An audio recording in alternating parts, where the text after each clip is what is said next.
গ্রাম মানে এক টুকরো প্রশান্তির স্বর্গ, যেখানে প্রকৃতি তার আপন রূপে নিজেকে সাজিয়ে রাখে।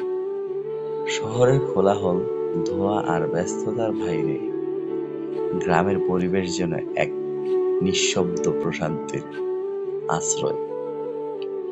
ভোরবেলা সূর্যের কোমল আলো যখন ধান খেতে পড়ে, তখন চারপাশে সোনালি আভায় ভরে ওঠে।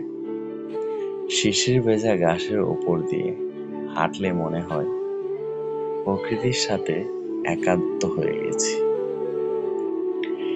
গ্রামের মাটির পথ, দুই পাশে সারি সারি সবুজ গাছ, মাঝখানে বয়ে চলা সরু নদী, সব মিলিয়ে এক অপূর্ব দৃশ্য সৃষ্টি করে। নদীর তীরে দাঁড়ালে দেখা যায় ধীর গতিতে ভেসে চলা নৌকা, আর মাঝির কণ্ঠে ভেসে আসে মিষ্টি সুরের গান। কোথাও জেলের জাল ফেলা, আবার কোথাও কৃষকের ব্যস্ততা, সব মিলে এক জীবন্ত চিত্র। বিকেলের দিকে গ্রামের সৌন্দর্য যেন আরো বেড়ে যায়। গরু ছাগল মাঠ থেকে ফিরে আসে, পাখিরা তাদের বাসায় ফিরে যায়, আর আকাশ জুড়ে লালচে সূর্যাস্ত রং ছড়িয়ে পড়ে। এই সময়টাকে গ্রামের পরিবেশ হয়ে ওঠে একদম নীরব শান্ত, যা মানুষের মনকে প্রশান্ত করে তোলে।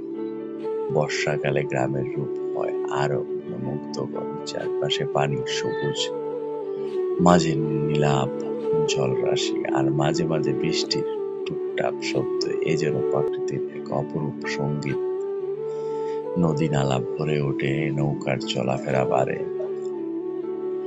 মানুষজন তাদের দৈনন্দিন কাজে ব্যস্ত থাকে। গ্রামের মানুষ প্রকৃতির মাঝে